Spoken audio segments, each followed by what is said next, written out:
Pacific ocean के centre में बना ये पोनपी आइलैंड, जिन पर मिले मैनमेड स्ट्रक्चर आपको हैरान और साथ साथ परेशान भी कर सकते हैं। यहाँ बसने वाली सिविलाइजेशन को खत्म हुए 800 साल गुजर चुके हैं, लेकिन इनके बनाए गए आइलैंड की मिस्ट्री ने इजिप्ट के एंशिएंट पिरामिड्स को भी मात दे दी है। ऊपर से देखने पर तो ये आइलैंड जंगल और मैंग्रोव्स से भरा हुआ नजर आता है, लेकिन इसके नीचे ऐसे शहर और टूम्स है जहां रूहानी ताकतों का कब्जा है, और कहा जाता है यहाँ आने वाले किसी भी शख्स को ये रूहें जिंदा वापस नहीं जाने देती। अनयूजुअल दुनिया में एक बार फिर से स्वागत है। दोस्तों, नान मडोल नाम का एक शहर पोनपे आइलैंड के ईस्ट में है। यहाँ जाने के लिए पोनपे आइलैंड के किंग से परमिशन लेनी होती है, जिसके लिए एक खास रस्म की जाती है। अगर कोई इस रस्म को किए बिना नान मडोल में घुसता है तो उसकी मौत हो जाती है। कावा के पौधे की जड़ को एक खास पत्थर पर कूट कूट कर उसका रस निकाला जाता है, जिससे एक खास तरह का स्ट्रॉन्ग ड्रिंक बनाकर उस सेरेमनी में मौजूद सभी मेंबर्स को पिलाया जाता है। ऐसा माना जाता है कि इस खास तरह के ड्रिंक को पीने के बाद और रस्म पूरी होने के बाद ही नान मडोल में बसने वाली ताकतें शांत रहती हैं। घने जंगल और मैंग्रोव्स के कब्जे में आए इस शहर को देख पाना बहुत ही मुश्किल था, इसलिए मॉडर्न लिडार टेक्नोलॉजी से स्कैन कर इस पूरे एरिया का जायजा लिया गया। स्कैनिंग के बाद जो रिजल्ट सामने आए उससे एक्सपर्ट्स भी हैरत में आ गए थे। यहाँ पर बनाए गए 90 से भी ज्यादा स्ट्रक्चर करीब 7 लाख टन बड़े बड़े पत्थर को एक के ऊपर एक जमाकर बनाए गए थे। एक एक पत्थर का वजन लगभग 5 टन से कम नहीं है। कुछ पत्थर तो 70 टन तक वजनी है, जो 10 हाथी के बराबर है। ये पत्थर नॉर्मल पत्थर नहीं बल्कि बसाल्ट रॉक्स है। ये पत्थर वोल्केनो से निकले गर्म लावा के ठंडे होने पर बनता है। इन स्ट्रक्चर्स में टेम्पल्स, सिटीज और कई टूम्स भी थे।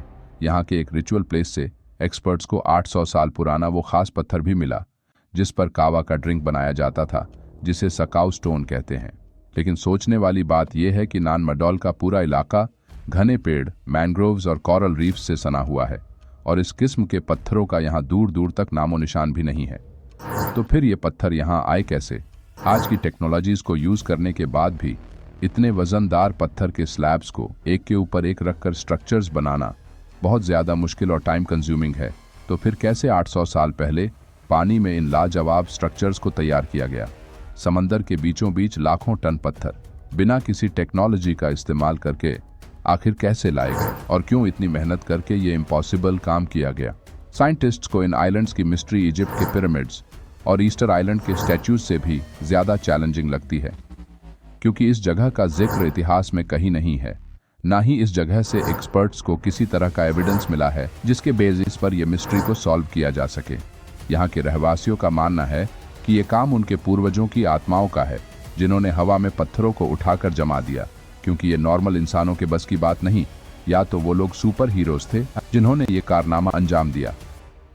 रिसर्च में एक और चौंका देने वाली बात यह भी सामने आई कि नान मडोल के सभी स्ट्रक्चर्स मैनमेड आइलैंड्स पर बनाए गए हैं, और इन आइलैंड्स पर बने स्ट्रक्चर्स को चारों तरफ से भारी भरकम पत्थरों से बाउंड्री बनाकर सेफ भी किया गया है, ताकि समंदर की लहरें इन्हें नुकसान न पहुंचा सके। अगर देखा जाए तो आज की मॉडर्न टेक्नोलॉजी का इस्तेमाल करके दुबई के बनाए गए आर्टिफिशियल आइलैंड्स भी फेल हो गए, लेकिन ये सैकड़ों साल पुराने स्ट्रक्चर्स आज भी जैसे के वैसे खड़े हैं।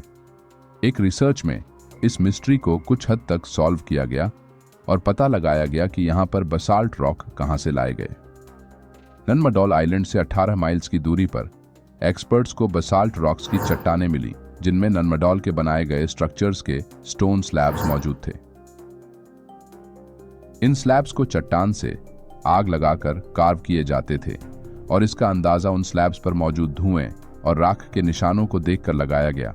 इतने भारी पत्थरों को क्वारी से नान मडोल तक पहाड़ों के रास्ते लेकर जाना तो नामुमकिन था। इसलिए एक्सपर्ट्स ने पानी के रास्ते रिसर्च करना शुरू किया, और उन्हें पानी के बॉटम में पड़े पत्थर के स्लैब्स नजर आए, जो शायद ट्रांसपोर्ट के दौरान पानी में गिर जाते थे। इन पत्थरों को बोट्स के जरिए एक जगह से दूसरी जगह ले जाया जाता होगा। जब पोनपे आइलैंड से 30 किलोमीटर दूर मौजूद एंट एटॉल आइलैंड पर रिसर्च की गई तो ऐसे ही सेम पत्थर के स्लैब्स वहां भी मौजूद थे। यहाँ पर पत्थरों पर तराशी कार्विंग्स भी नजर आई जो 2000 साल पुरानी थी, जो बिल्कुल उसी कार्विंग की तरह थी जो कि 3000 किलोमीटर दूर न्यू कैलेडोनिया में भी देखी गई है। इससे ये पता चलता है कि ये लोग कोई मामूली लोग नहीं बल्कि काफ़ी स्किलफुल थे और इनका किंगडम दूर दूर तक फैला हुआ था। ये देख कर अक्ल हैरान हो जाती है कि कैसे बिना जीपीएस के उस जमाने में ये लोग हजारों किलोमीटर तक समंदर के रास्ते सफ़र कर लेते थे, वो भी इतने बड़े बड़े पत्थरों के साथ। इन्होंने अपने पीछे इतिहास में कभी ना भूल पाने वाले और कभी ना मिटने वाले ट्रेसेस छोड़ दिए। वोल्केनिक रॉक्स से बनी चट्टानों को काटकर ये एक्स्ट्रॉर्डिनरी स्ट्रक्चर्स को बनाने का एक मकसद इन प्राचीन लोगों को उनके पूर्वज की आत्माओं से, या यूं कहे कि उनके गॉड से कनेक्ट होने का एक तरीका था। कैसे ये लोग हजारों सालों तक राज करने के बाद अचानक गायब हो गए? आखिर ऐसा क्या हुआ था कि इन्हें ये आइलैंड छोड़ना पड़ा, या फिर ये लोग किसी सुनामी या नेचुरल डिजास्टर का शिकार हो गए? ये एक मिस्ट्री है। आई होप आपको हमारी वीडियो पसंद आई। ऐसे ही और वीडियोस देखने के लिए लाइक, शेयर एंड सब्सक्राइब।